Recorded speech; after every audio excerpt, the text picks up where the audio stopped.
I don't know if they really were concerned, but they were surprised that someone who had worked on the Cosby Show, someone who had been to their appearance so successful, would be working what people would call a regular job. Right. And then there was this whole thing about save Ellen. Save Ellen. Oh no! What was your reaction like to that? Well, it was mostly good, because at first there was some negative stuff about, basically the job shaming thing, like, look, where is he now, kind of thing. So that was a little bit, but then very soon after that, there was all this support and encouragement from all over the world. Nice. Everybody was chiming in a positive way, encouraging me and supporting me and giving me work. Tyler Perry, mostly, and eventually 50 Cent and Nicki Minaj. Right. Nicki Minaj sent me money. Yeah, I heard she sent you like I don't want to count your pockets, but it was a lot of money. She sent me $25,000. Right. So, nice. So I heard that you gave it to a charity. I did give it to a charity. Why you give that money to a charity? You know what? I don't know. Next time. It's like now I'm like, why did you do that? I contacted the charity last week to ask for it. They had used it already. No. You know what it was? It was like, at the time, it seemed like the right thing to do. What? At the time. Listen, if Nicki Minaj had hired me, she had paid me $25,000 to do something. Right? I would have said, thank you for the work. Thank you, I accept, right? But somehow and by the way, this is not to say that what she did was inappropriate or I'm not grateful for it. It was a lovely, incredible gesture.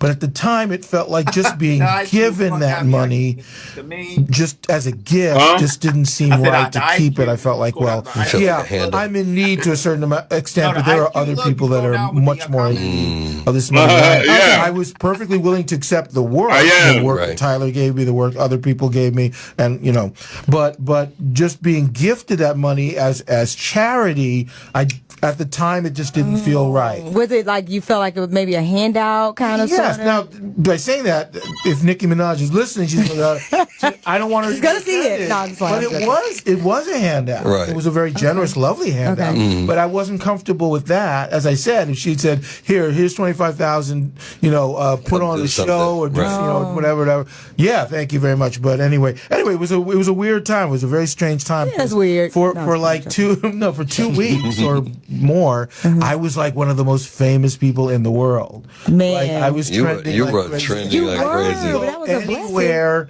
without being like I was used to that to a certain extent from being on the Cosby Show years before. But this was like nothing I'd ever experienced before. Everywhere I went, people recognized me. People said something to me, nice things, not good things. Complimented me or encouraged me about my working and stuff like that. It was actually a really lovely thing that led to more work opportunities and stuff. So it was it was good. Now, did you have to quit soon after you went viral? I quit Trader Joe's actually before the news hit. Did you really? Yeah, I anticipate because it was when it first happened, it was strange because someone had been in the store taking pictures. That's what happened, right? That same person? Someone came in and took pictures of me, and I was like, well, now that this is breaking, I'm not going to feel comfortable working in this store, wondering if this customer, wondering who's around with a camera, it's going to be just too weird. Got you. I'm a very private person, I don't want to be doing my job thinking that every other person might be having a camera taking pictures. Got you. So I quit. It wasn't like I quit knowing that I was going to be making a lot of money soon or anything. I just felt like I wasn't going to be able to handle that kind of scrutiny, that kind of attack on my privacy, basically. Well, see, look at God. Look at But Trader Joe's was a wonderful job. I got to give a shout out to those guys. It's a wonderful place to work. Okay. And in fact, to be honest, I've gone back there since. Oh, you have? Happened. Yeah. Really? And basically, I asked for hours to work there again. Because let me make this clear to everyone listening. Even today, right now as we speak, I still struggle to make a living. I struggle every day to make my ends meet. And people can't get their heads around that because they see me in movies, whether it's Mr. Santa or, and I'm on Papa's House on CBS or, all TV shows I've done and all that stuff. People have the impression that, well, you you're making a lot of money. What's the problem? Why would you have financial troubles? They don't understand the specifics of how my industry works. Right. They don't understand the salaries, the pay scales. Well, a lot of people would imagine that you had those wonderful residual checks on the Cosby Show. Right, which were never particularly wonderful for me. Okay. Oh, wow. Remember, because I was not. You were hearing it. I don't know if they really were concerned, but they were surprised that someone who had worked. So there you have it. That was Gregory. That was Gregory Owens. I'm sorry, Geoffrey Owens. My bad. That was talking about, has in his industry, at his age, when it comes to the acting world, he struggled with his financially. He's, and it's meeting everything. That's not saying that he's poor or anything, but in the America we in, because of economics, it's not looking well. He said he's struggling. People can wrap their minds for it, but for us, Hakeem and us, we kind of know, because we know how the industry rolls and everything, and all that type of thing. So, but what's your take about Geoffrey Owens, about struggling financially into the industry that he's in? A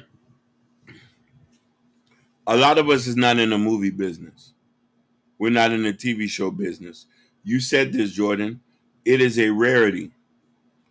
It's like the top 1% was able to get money like that. His role was very minimal on the Cosby Show. He was the boyfriend. You seen him here and there. So it's like he only gets a residual check when his parts get played. But a lot of people don't understand this could happen to anybody. People forget who he is, right? The man went to performing arts school and he graduated cum laude at Yale. This is not somebody dumb. Even him, a Yale graduate, can struggle. People who went to Harvard, Yale, Princeton, Dartmouth, if you can't get a job, you can't get a job. He's 63. You got the whole age thing now. Nobody's hiring a 63-year-old to work and put in some work. It's very few in between. He's married and he has 2 kids. You forget he put kids through college. He has a mortgage. So you got to do what you got to do. You know what I'm trying to say? But shout outs to 50 Cent, man. Shout outs to Nicki Minaj. Shout outs to Tyler Perry. That's our people. They gave him work. They gave him what they could give him. And they did what they can. As them being the younger, because he's an OG. Giving an OG a job is perfect. So I'm just saying, we got to look at it from that point. Shout outs to Gary Owens, Geoffrey Owens. He's showing us what it's like, regardless of what situation it is. A lot of y'all need to learn from him. He's a Yale graduate. Regardless, he's still getting to the money. He's still getting to the money. 63. Doesn't matter. Like, we're not supposed to focus on that. He's supposed to be around here in cyber trucks. Most of them cyber trucks are leased. Go ahead.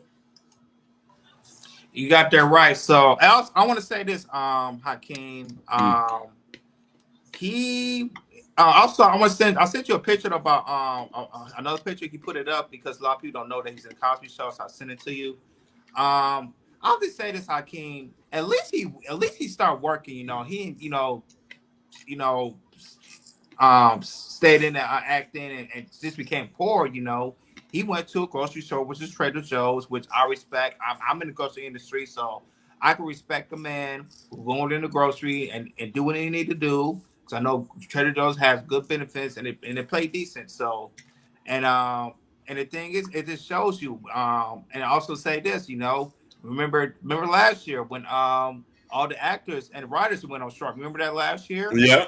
And when that went down, it really kind of breaks down about how these actors were really actors, and especially writers and producers, how they was getting paid when it comes to these film industries. You talking about Paramount, NBC, all the type of things as well. So it just shows you that no matter you in one of the best TV sitcom as in the Cosby Show or Martin, Fresh Prince, and living single, you don't get stuff like that. Now, if you're a show called Friends, which that's one of the most biggest sitcoms in the 90s, you know, now that they can pay big time and everything, big time, because that's really kind of the 1%. So it's rarely when you see shows, like a Friends or other shows that last for season, they get big money, get residuals and everything. You know, it has holding power, and it's people still watching it on Netflix or Hulu or whatever and everything. But when it came to the Cosby Show, you know, like you say, he had a shorter role, so he wasn't getting checks like that and everything, and he wasn't getting hired like that back in the 90s like that as well. So what do most actors do or comedians do when you know they don't get roles like that? They have regular jobs. They have regular jobs. You know, they work for regular jobs for 10 years, 20 years, 30 years. I remember Leslie Jones. She was working for like 20 years before she got big, before she had to quit. Facts. So when it comes to these actresses, you know, it's not, oh, you know, 1 or 2 years it's gonna happen like that. No, for some people it takes 5 years, 10 years, 15 years, 20 years. Or if you've been in the industry in your 20s, you might not get noticed till you're in your 50s. But for some people that have a passion for it, and which I totally understand, and if it works for them, they feel like they could be a top 1% actor or actresses, that's totally fine. But yeah, but like I say, it's good to see, you know, Geoffrey that he's doing good. He's trying to explain to people that, hey, it ain't not like it seemed to be. Even though I've been on one of the biggest shows in the 80s, I ain't getting checks like that and money like that and everything. But at least he's woke up every day, you know, thinking that he's thankful that he's up and he's willing to work and everything. And it's good to see that. Shout out to King Rooster and shout out to Shiesty Bomb. She said all the women who independent, throw your hands up at me. She must have saw